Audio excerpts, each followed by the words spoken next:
Assalamualaikum warahmatullahi wabarakatuh. Salam sejahtera untuk kita semua.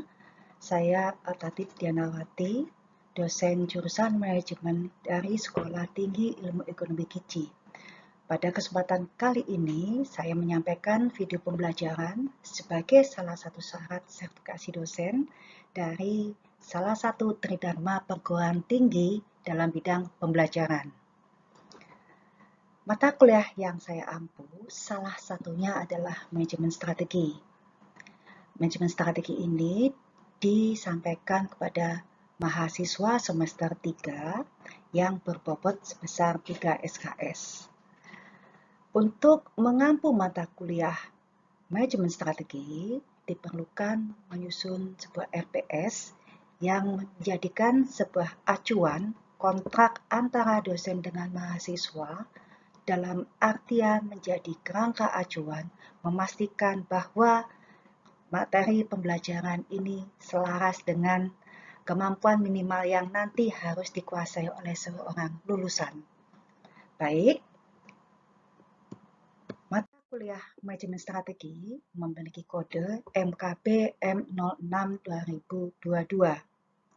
Dalam RPS sebagai kerangka acuan, maka di sini terdiri dari capaian pembelajaran lulusan, yaitu kemampuan minimal yang harus dimiliki oleh lulusan, yang ini akan disampaikan melalui salah satu mata kuliah, yaitu manajemen strategi. Capaian pembelajaran lulusan ini memiliki 3 komponen.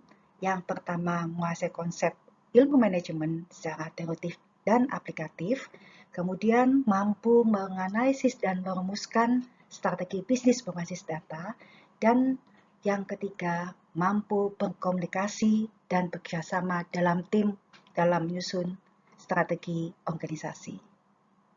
Dari capaian pembelajaran melalui manajemen strategi terdapat beberapa capaian mata kuliah, artinya secara pengetahuan, secara kemampuan, memastikan bahwa ini dapat diterima dengan baik oleh mahasiswa.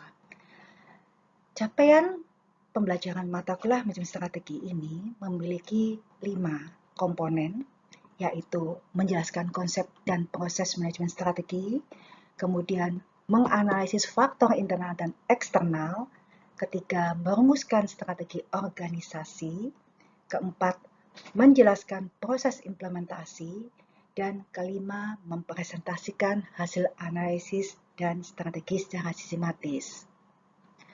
Dari CPMK, mata kuliah manajemen strategi selanjutnya dijabarkan dalam bentuk sub CPMK, memastikan bahwa dari tiap pertemuan ada kemampuan minimal, ada kompetensi minimal yang bisa diterima oleh mahasiswa dan dianalisis serta dievaluasi oleh dosen, sehingga ini menjadi gambaran untuk memperkuat bagaimana CPL kita nanti tercapai.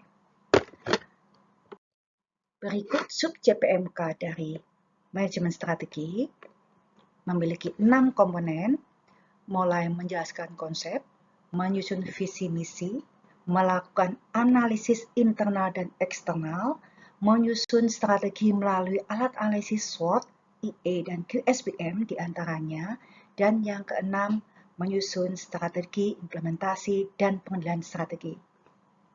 Dari sub CPMK ini dituangkan dalam bentuk pembelajaran tatap muka sebanyak 16 kali pertemuan yang dijabarkan dengan materi pembelajaran tiap minggu.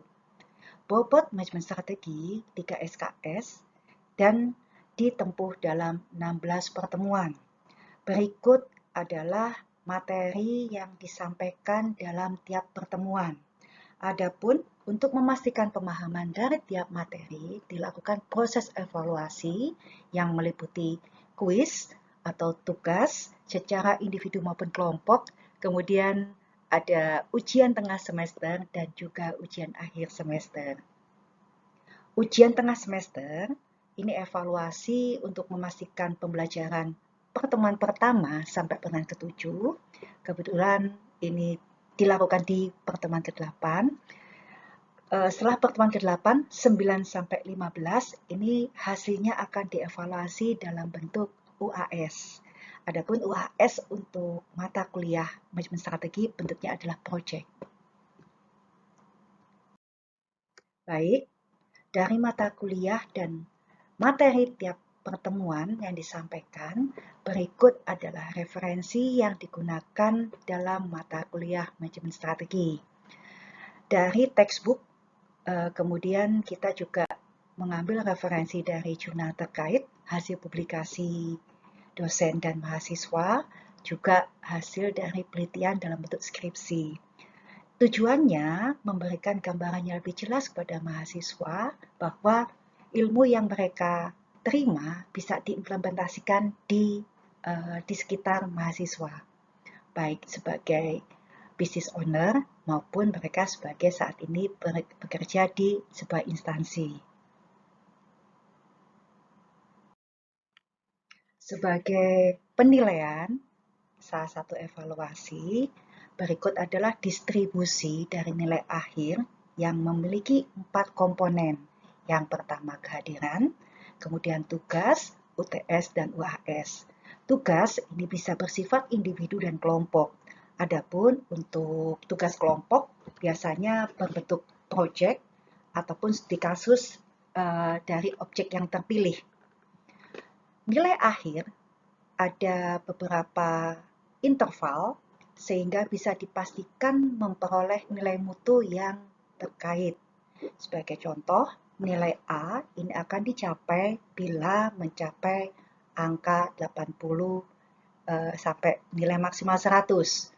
Demikian pula nilai B, C, D memiliki kisaran seperti berikut. Baiklah, untuk para rekan mahasiswa, sebelum kita mulai pembelajaran, mohon untuk melakukan absensi di link berikut ini, karena ini menjadi syarat ujian dan menjadi salah satu komponen penilaian. Semoga tidak ada yang terlewat ya dalam absensi dalam pertemuan kali ini. Baik, salah satu materi yang disampaikan dalam mata kuliah manajemen strategi adalah matriks IV dan EV. Oke, sebenarnya ini berkaitan dengan materi kita yang sebelumnya terkait dengan pemindaian lingkungan internal dan eksternal. Sebelumnya, di tugas kita sebelumnya, rekan-rekan mahasiswa sudah melakukan observasi ke objek yang terpilih. Ya, teman-teman semuanya melakukan observasi, kemudian melihat lingkungan internal dan eksternal. Oke, kalau kita flashback kembali, lingkungan internal ini terkait yang ada di dalam organisasi itu sendiri. Meliputi pemasaran, SDM, keuangan, R&D, produk itu sendiri. Ya, tapi kalau eksternal ini adalah yang di luar dari organisasi atau bisnis itu sendiri. Apa saja? Saat ini mungkin politik, ekonomi, sosial budaya, dan teknologi. Beberapa menyebutnya sebagai staple, sosial ekonomi, ya, teknologi, politik, legal, environment atau lingkungan, dan etika atau etik. Baik, kenapa kita memerlukan matriks IV dan EV? Kita flashback kembali di materi sebelumnya bahwa dalam ilmu manajemen strategi itu sebenarnya ada 3 tahapan. Tahapan formulasi, ya benar. Yang kedua implementasi, yang ketiga evaluasi. Oke, yang dari tahap pertama, tahap formulasi. Seperti yang sudah disampaikan, flashback sebagian kita refresh ya, bahwa di formulasi memiliki 3 tahapan. Apa saja itu? Input, ya. Yang kedua, matching atau pencocokan, ketiga decision. Baik, kita akan lanjutkan terlebih dahulu. Untuk pembahasan hari ini tentang matriks IV dan EV, pastinya kita memiliki capaian pembelajaran. Ya, ada 4 capaian pembelajaran. Diharapkan setelah kita belajar materi kali ini, hal ini bisa kita kuasai ya. Apa saja itu? Yang pertama, paham konsep analisis internal dan eksternal. Kedua, pastinya kita mampu menentukan kekuatan, kelemahan, peluang, dan ancaman. Internal dan eksternal lagi ya. Oke. Yang ketiga, karena ini udah masuk matriks, artinya melibatkan yang namanya bobot dan rating. Oke, apa itu? Nanti akan kita jelaskan ya, satu persatu. Nah, setelah paham, bisa menentukan. Nah, yang terakhir, rekan-rekan mahasiswa bisa menerapkan analisis internal dan eksternal. Nah, ini ya, mendukung capaian pembelajaran mata kuliah, ya, sehingga ini menjadi kemampuan yang bisa menjadi bekal buat lulusan nanti.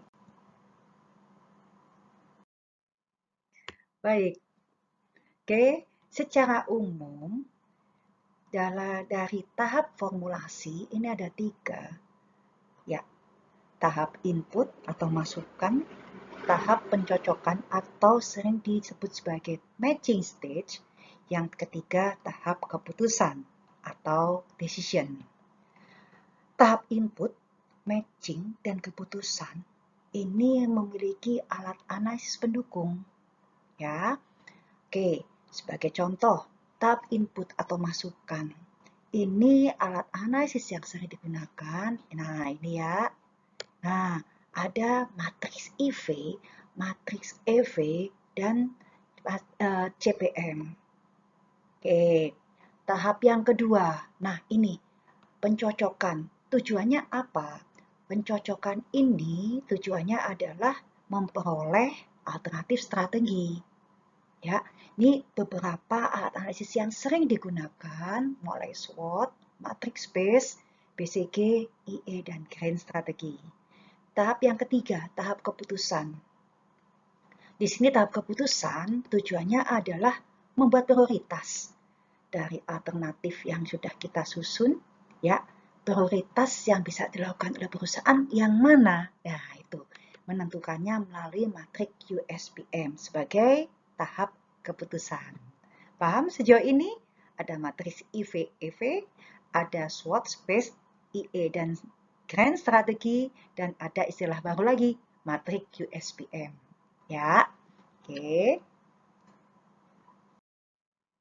Baik, penjelasan dari slide sebelumnya, ya, ini sebenarnya ingin memandu orang yang melakukan formulasi, membentuk strategi, ya.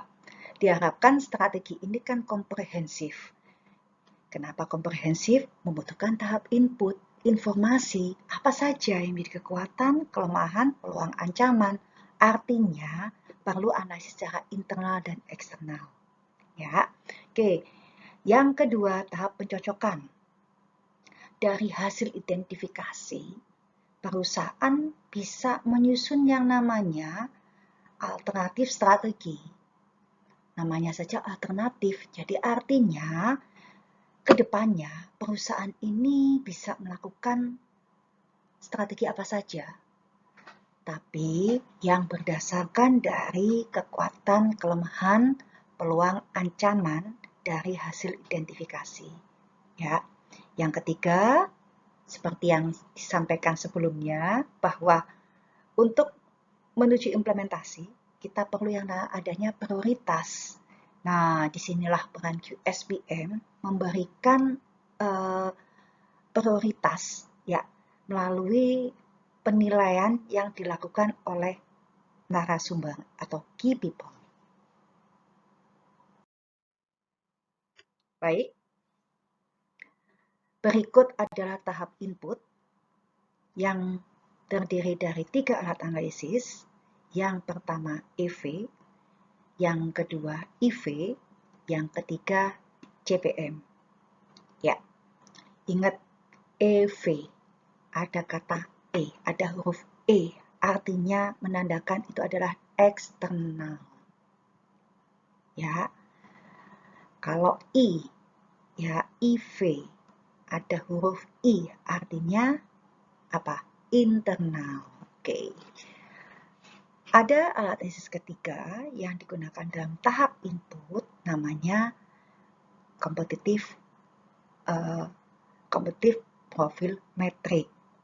Ini perusahaan membandingkan dengan perusahaan lain yang sejenis melalui indikator yang sudah ditentukan sebelumnya. Oke, baik. Semoga nggak semakin pusing ya. Ada tips untuk menghafal secara singkat. Dari tadi ya ada EVO berarti dari eksternal. Terus IVO ada internal ya. Kemudian ada lagi matriks profil kompetitif. Namanya kompetitif artinya bersaing dengan perusahaan lain ya. Oke, yang pertama matriks EV. Tadi udah di-spill bahwa E adalah huruf dari eksternal. EV ini adalah singkatan dari External Factor Evaluation. Artinya apa? Oh, ini artinya matriks yang digunakan untuk menganalisis peluang dan ancaman. Namanya aja eksternal, ya.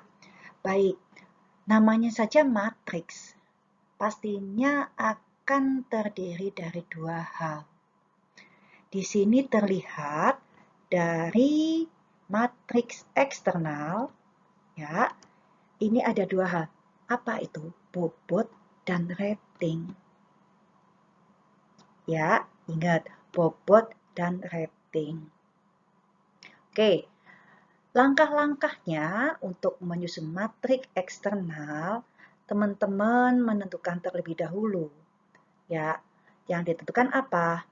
Peluang yang diperoleh dan ancaman yang diperoleh secara eksternal dari sebuah organisasi. Kemudian teman-teman list di kolom paling kiri. Ya, yang kedua ini adalah bobot. Bobot ini adalah tingkat kepentingan faktor. Jadi paling kiri ini komponennya bisa dikatakan sebagai faktor. Oke, paham ya? Oke, bobot. Yang kolom ketiga ini namanya rating. Rating ini dalam matriks EV ini sebagai tingkat respon. Ingat, eksternal ini kan di luar perusahaan. Jadi, kita akan mengukur tingkat respon dari perusahaan terhadap faktor eksternal tersebut. Oke, ya. Berikut ada kisaran nilai yang bisa diberikan oleh respon perusahaan 1 sampai 4. Berikut ada artinya, ya. Artinya tingkat perusahaan ini meresponnya terhadap faktor eksternal tersebut. Tapi kalau bobot ini menunjukkan tingkat kepentingan. Seberapa penting faktor tersebut bagi perusahaan dalam sebuah industri. Oke. Setelah memperoleh bobot dan rating, ini kita akan memperoleh namanya skor terbobot. Ya, dari total skor terbobot yang ada di bawah, ini akan menunjukkan sebenarnya kondisi perusahaan terhadap lingkungan eksternalnya seperti apa. Sebenarnya sangat merespon atau tidak. Ya, itu. Ini. Jadi, ini adalah bentuk matriks EV yang terdiri dari hasil identifikasi secara eksternal, kedua adalah bobot, ketiga rating, keempat adalah skor terbobot. Oke. Masih kaitannya dengan bobot. Oke, bobot ini bisa menggunakan yang namanya pair comparison atau perbandingan berpasangan.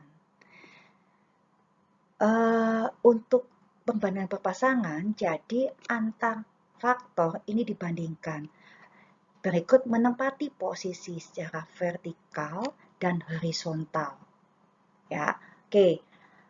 Di sini ada pilihan angka yang terdiri dari 0, 1, dan 2. Ya, artinya 0 ini jika horizontal atau baris, ini kurang penting dibandingkan eksternal atau vertikal.